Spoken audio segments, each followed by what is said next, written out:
Success is your proof. When we look at that on the surface, I mean, it seems like a self-evident statement, like, hey, okay, success is your proof. But there's so much interesting cultural baggage attached to that phrase in a way.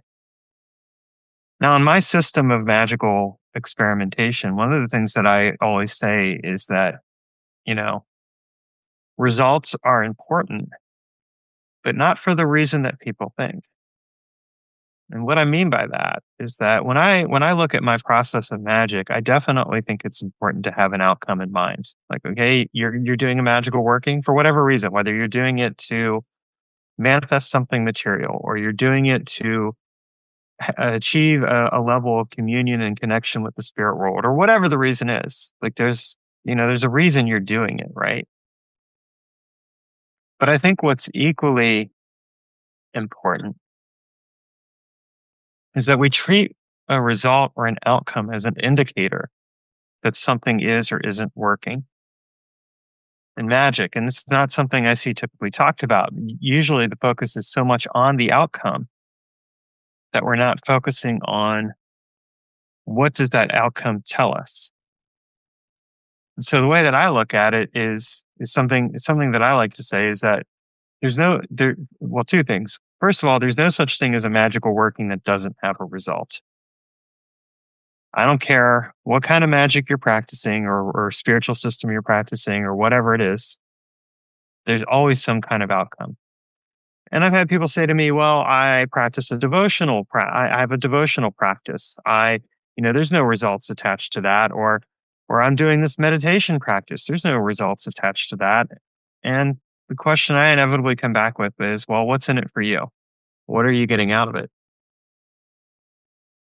And the answer might be, well, I want to have a closer relationship with a god or goddess, or I want to be able to dissolve, the blockages within me, or I want to be able to relax and to surrender and not be having all the thinky thoughts dictate my life. Those are results. And they are results. It doesn't have to be something material to have a result. And I think a lot of times we get hung up, and this is where the success is your proof. This is where we examine this. We get hung up on the idea that success is really related to material results. So it's like, oh, okay, you got that job. Well, that was successful. But what if the success was really a desire to connect with, have like a deeper communion with a god or goddess or a spirit? That could be just as successful. It doesn't have to have a material orientation in order to be successful. And I think this is where a lot of magicians get hung up on this idea of, well, I have to have material success in order to prove the success of what they're doing. Sarah asks, may the audience ask questions about magical goals and troubleshooting? Yes, you can definitely ask questions about that. I may end up directing you towards some of the offerings that I have available. And if I do, Sheena, if you could post it in the, if you could post the link in there, I'd appreciate it.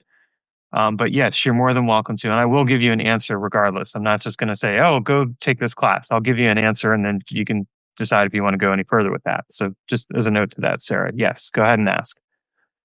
So I want to be very clear here that like we need to really reframe and explore this question around success as your proof. If success is our proof, what does that really mean?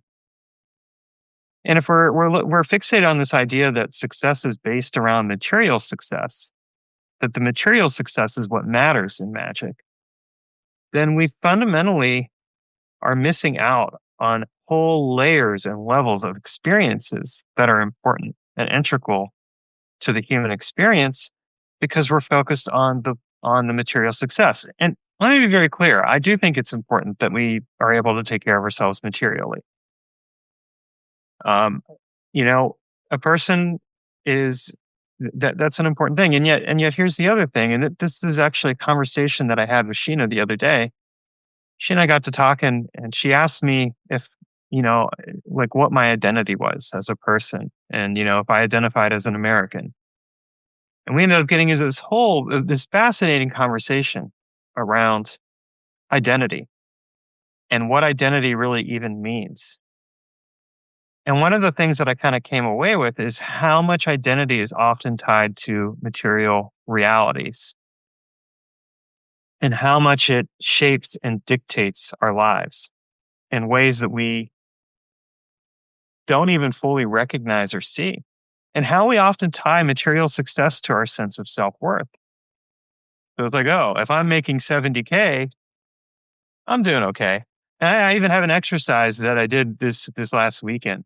I've had a couple other people join. Welcome, Eric. Welcome, Tommy. Glad to have you here. And Sarah, I do see your comment. I will get to it in a few moments. Um, this last weekend, I was at a leadership training for a men's organization, and one of the games that we played is that we each of us had to write down the amount of money that we had made in the last year on a card, and then put it down face down, and then somebody else would grab that card, put it up on their forehead without seeing it, and people would make comments. And so it was like, in one case, somebody was like 350K. And so people were saying around the room, oh, like you must know what you're doing, or you must be connected to the right people, or you're not a good person because you're making that much money. And so this was really interesting, just the projections that came out. And then another person might be making like 45K. And the thing was like, oh man, I hope you got some savings. Seems like you're just scraping by. You probably better go and get another job. So these were all things that were being explored in the context of how we tie our sense of self-worth to material success. And so when Tommy's episode came out, and I'll put a link to the post below in the show notes here, so you guys can listen to that. It was really relevant to me. I mean, it kind of drew upon the conversation he and I had last week, but it was really just relevant to me. So this concept of successes are proof. It's so wrapped up. It's so wrapped up in our material success that we ignore so many of the other benefits of magical and spiritual work. So this kind of goes back to what I said earlier. We talk about like results. Okay, what is your result? There's always a result. One of the things I like to say is that even when you don't get a result in your magical working, you've still gotten a result. What does that mean? It means that the lack of a result is an indicator of something. It's telling you, hey, something didn't work here. Something didn't happen. But let's be clear about something. A result is not an indicator of your self-worth. A result is just a result. And if we attach that idea of self-worth to a result, that in and of itself can be a block for the magic. Because what it's doing is it's saying, okay, I am so attached to how this is going to make me seem as a person, or my identity, or myself, that I'm not actually allowing this to go through, because I'm caught up in the idea, how is this going to reflect off of me? And let's really consider that this is actually a cultural and societal shadow. This isn't a shadow on you as a person. One of the things that we look at in men's transformational work, which is one of the other areas of my life that I do things in, we look at organizational and societal and cultural shadows. So when Sheena asked me the question about, is your identity, like, do you identify as an American? That was a deep question for me, because it was like, well, what does that even mean to be an American? And I said to her, I don't even know if I do anymore. I mean, yes, I live in America, but there's so much going on down here. There's so much going on that it's really had me fundamentally question, like, what is my identity as an American? What does that mean? And I'm not going to get into the whole politics here, because it's not like the purpose of this, and I don't really need to get into that. But I think it's a really a worthwhile question to ask ourselves the same thing around results, which is why I'm bringing it up, because is your identity tied to the result? Now, one thing I'll say is, in my system of magic, I do talk about how you have like a result over here, and then you have yourself over here, and like you're trying to merge the two. I do fundamentally think that when we do magical work, one of the things that we want to do is we want to change ourselves from the inside out.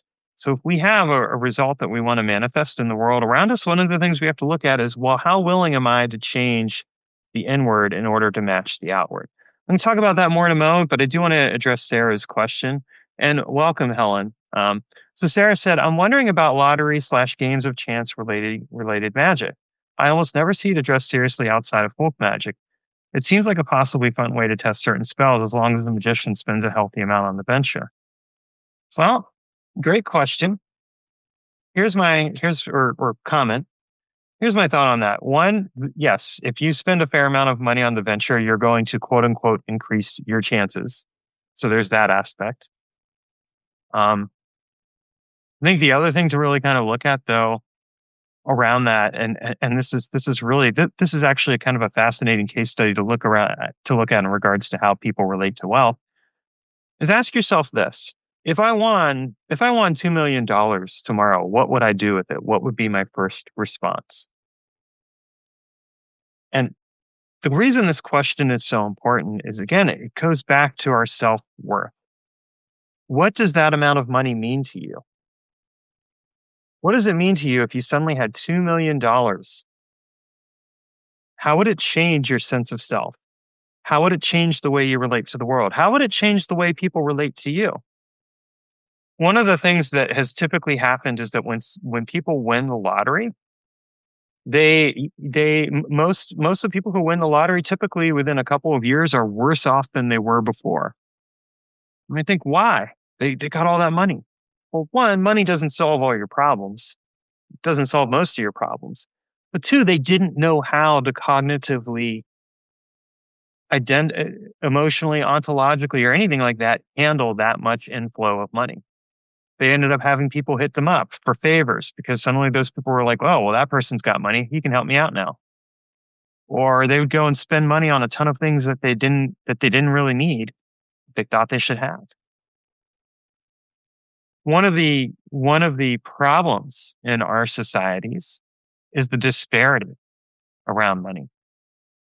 You know, for example, we have somebody, you can have somebody who suddenly gets like a trillionaire. Like, what are they doing with all that? What does that mean? And you have other people who don't have even access to basic health services, and the thing is like, well, it's their problem. You see how the sense of self-worth is tied on so many different levels, societally, culturally, on so many different levels to who and what we are. And so this is one of the reasons why success is your proof can actually become a really problematic phrase in magical work. You know, it's bandied around as like, oh, okay, hey, here's this way of being that, you know, if you have lots of success, then you must clearly be doing things right. Success is an indicator of something. I'm not going to deny that. Again, it goes back to what I said about results. Like, results are an indicator of something. But if we attach our sense of self-worth to that, we're tying ourselves up in a way. And we're actually binding ourselves because we're in a very real sense, what we've tied ourselves to is this notion of, if I have this, this is an indicator of who I am. Sarah asks, what about smaller prize pools? I have noticed I passively win more small raffles when I offer regularly to land spirits, even when I don't explicitly ask. I don't ask the land spirits much. And welcome, author, Library of Linguistics. Well, again, I'm going to say, look at your relationship to that smaller prize pool and to how you identify with it. And okay, you're making offerings to the land. Like, what is that? You know, if there's part of it may be, again, the odds are going to be in your favor. Like the fewer people involved, the more it's in your favor. Sheena says smaller prizes have less attachment. There really isn't any difference between $1 or $1 million coming into our experience, except for how we relate to it. Exactly. It's how we relate to it. And this is the thing that I think that is often missed around results. The way we relate to our results matters. The way we relate, the way that we frame it in context to who we are and how we think of ourselves, to the way we identify, all of those things matter until we detangle them and unpack them and explore them. Then something changes. There's a reason why It's interesting. Like, there's a reason why there's also like it says, don't lust for results. So Crowley said, don't lust for results. He also said success is your proof. The guy was a bit of a paradox in some ways. Um, but it's an interesting thing. Like, don't lust for results. Well, how do we not lust for results? Right? How do we not look for results and say, okay, this result says something about me? And this is something I've really, this is something too. I want to be very clear. This is something I've really been sitting with a lot lately because I've been exploring it in relationship to my own relationship around money and to other things. It's like, okay, when I get a sale, like if someone buys a book or buys a class or something like that, I will fully acknowledge there's something in me that's like kind of like, yeah, I feel good about myself. Like I've done something. Never mind. Never mind. Okay, hold on here for a second. There we go. Still getting used to these, although I've gotten better with them. Um, Never mind that, realistically, like I put the work out there and that's all I really needed to do. And then somebody came along and decided on the basis of whether or not they wanted or needed something, if they were going to get it or not. I mean, that's really what's going on there. But there's still that sense of self worth attached to it. Oh, I feel good about myself now. I don't know anybody that doesn't feel good when they see a sale come in if they're self-employed. And part of it, and there's so many different things that are occurring on that level. And this is why, again, we need to explore this in relationship to spiritual work. What's the purpose of the spiritual work that we're doing? Are we doing spiritual work because we want to manifest specific material outcomes? Maybe. Nothing wrong with that, by the way, if that's what you want to do it for. Like there's no judgment here. I've done that. I've done magic to get material results before in my life, and I have no doubt that I'll do it again. But the thing is that that's not the only reason I practice magic. And one of the things that I've gotten better at, and I'm still working with, I want to be very clear here, I'm still working on this, but one of the things I've gotten better at is that I've learned to detach my sense of self worth from the results. I'm learning to detach my sense of self worth from a number that says, oh, this is how much I'm bringing in each year. And note that keyword learning. Why am I saying that? Well, one, I'm saying that for two reasons. One, to let any of you out there who are doing the same work know that you're not alone. You're not alone, okay? And if me, as someone who's practiced magic for about 33 years now, can tell you that and can say, hey, guess what? Here's a challenge that I have sometimes. Like, just know that you're not alone. That's important. And two, this is part of the journey of how we explore what it means to, to engage in magic or really anything else. If this is part of our identity, if it is part of our being, this is a necessary part of the evolution of that being and the relationship we have with what we practice. Now, Helen said, um, this is so reminiscent of the guilt/shame they dole out in the church. I'm a deconstructed Christian, now eclectic pagan. If your prayers didn't work, then it was our fault. Not enough faith. You must have the unresolved sin, etc. I love the idea of taking the seeming lack of a result as a result. It's an opportunity to reflect or try again. It's not attached to worthiness. Yes, Helen, that's exactly it.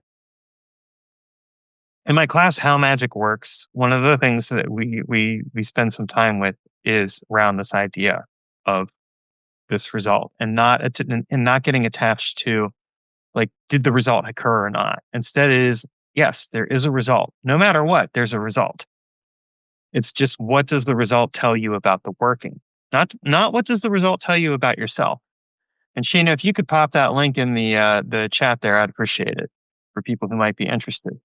Um, but it's really significant because the fact of the matter is our sense of results, when we connect it to that sense of self-worth, we are fundamentally barring ourselves from fully taking in and receiving what is there. So instead of looking at it as I didn't believe hard enough, I didn't pray hard enough, there must be something wrong with me, take a step back and ask yourself, what does this say about the process here? Where's the gap? What's something that might be missing? And also, what is it about this that I might be overly attached to? Do I even need to get this result?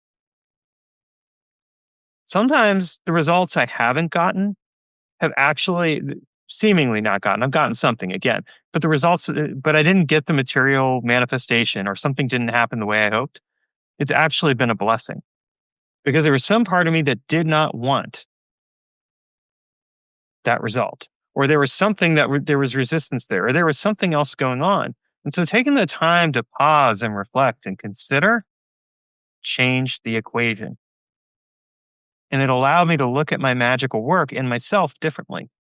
Instead of getting into this idea of, oh, I did it wrong, started to be like, what could I learn here? What could I get curious about? And that's a really important part of this whole process of magic. Let's get curious about what we're doing. Let's get curious about what did or didn't occur. Sarah says, I do think these are fantastic points, especially right now with how unstable the economy and society is right now. Yeah. Folks, I think one of the traps that occurs with magic, and Tommy, I think you would agree with me based on this recent conversation that we had. I think one of the traps that we get into with magic is we get into this idea that if we're practicing magic, we can control everything. That's simply not the case. One of the lessons that I've learned from magic is how little control I actually have. I want you to sit with that for a moment. Really take that in. And your initial response might be, but Taylor, that's one of the reasons I got into magic. I wanted to have more control in my life. I wanted to have a sense of power. I mean, it was certainly one of the reasons I did. I was 16 years old. I was a kid who was getting picked on all the time. You know, one of the reasons I got into magic, I wanted to feel a sense of power. I wanted to feel like I had something those other kids didn't have. Sure, it's not the reason I do it now, but it certainly played a role in what I was thinking. Sheena says, failure is a huge part of magical experimentation. It's part of the process of discovery. Yes, exactly right. It's part of the process of discovery. And when we get into this idea of like, if I do magic, I can have everything be just right in my life. I can manifest all the things I need and want, and it's going to take care of everything. It's kind of similar to when a person gets caught up on any other kind of solution. And again, let me say this as somebody who's been there, done that. I have at different points in my life, I've been that person who's been like the class junkie. Like I would buy class after class after class, and I'd be like, okay, this class is going to be the one that's going to provide the solution. You know what really provided the solution? Implementation. I had to be willing to do the work.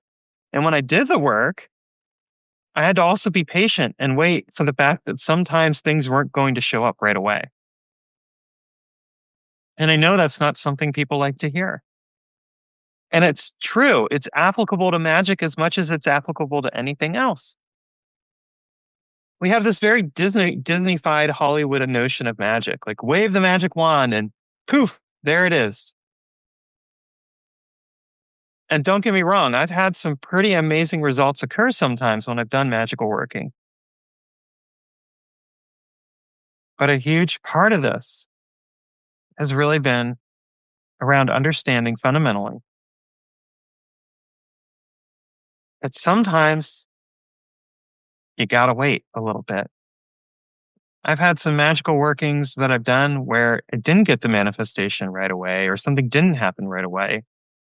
It happened down the line. And part of it was that it was about aligning things. In fact, that's been more often than not my experience with magical work. Again, this isn't something most people want to talk about.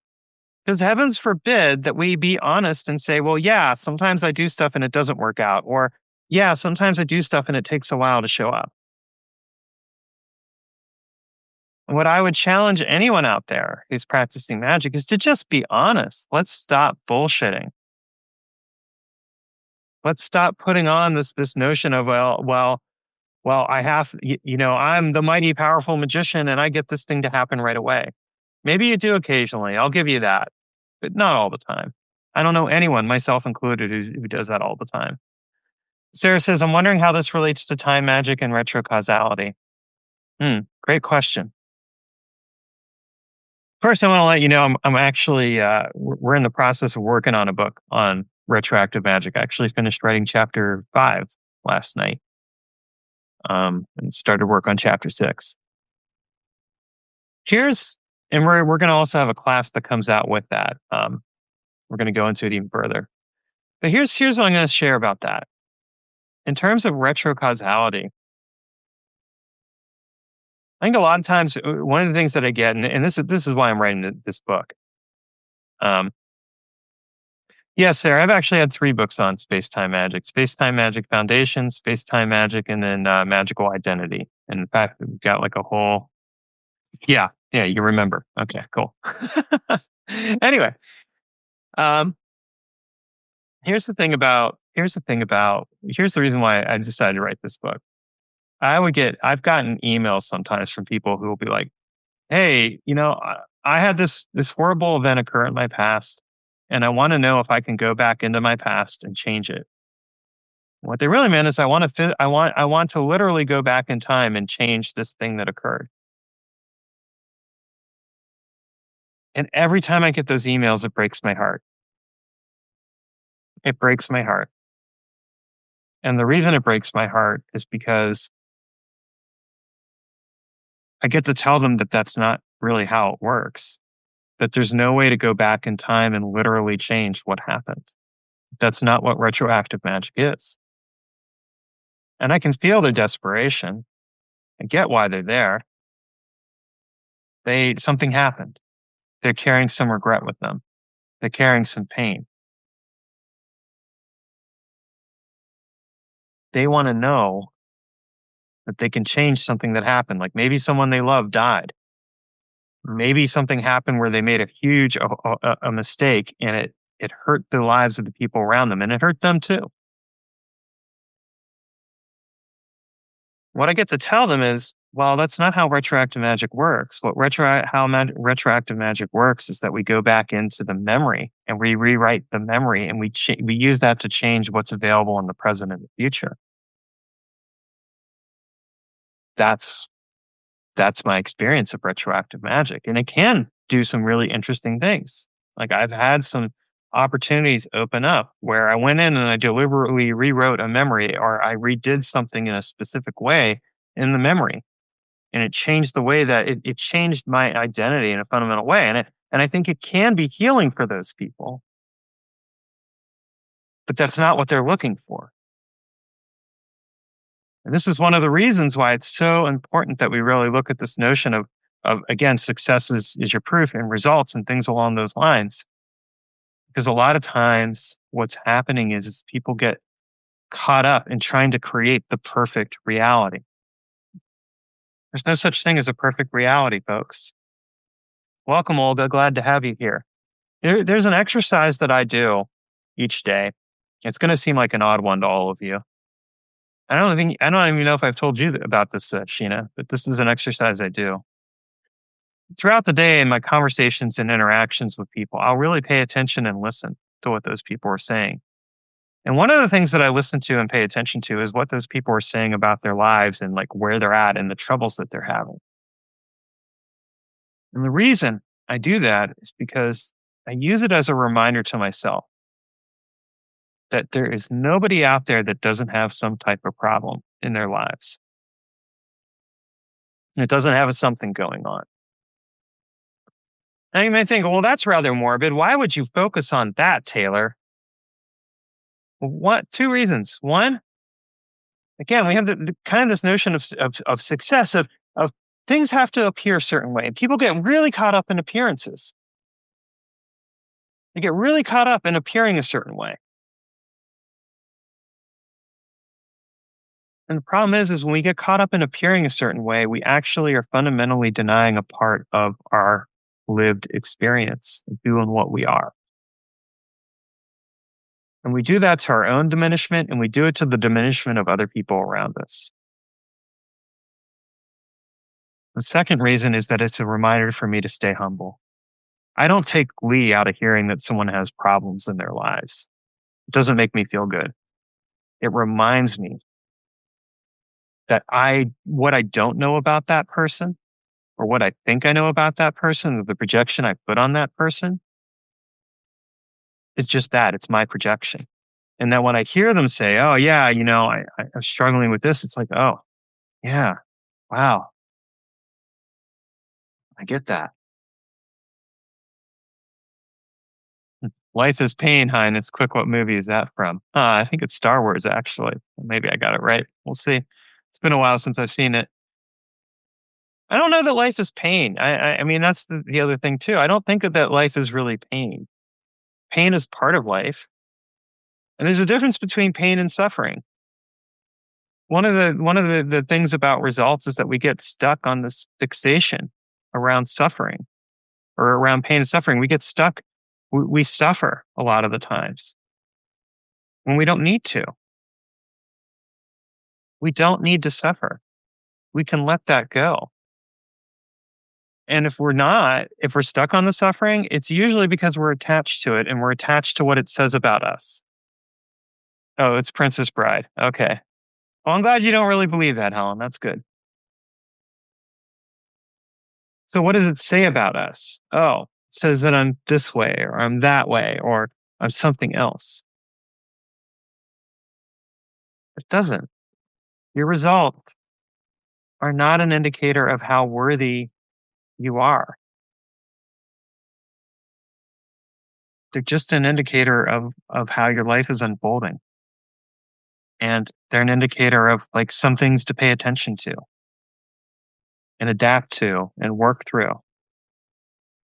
And maybe sometimes just to surrender to. Because nobody, and I mean nobody, has control over everything in their lives. And that even includes the people who are like multimillionaires. Because I know there's a perception sometimes, well, these people have to have everything together. They have a different set of problems, but they have problems. There are people who have made a lot of money who are miserable. And there are people who haven't made a lot of money who are happy. Success is not your proof when it comes to your self-worth. Success is simply an indicator. Success, whatever that is to you, is simply an indicator of what is working or not working for a given process. And here's the joy and beauty of it all. You get to adapt and adopt and change that process if you want to. But it means fundamentally letting go of the attachment and the expectation that things have to occur a certain way to get where you want to go.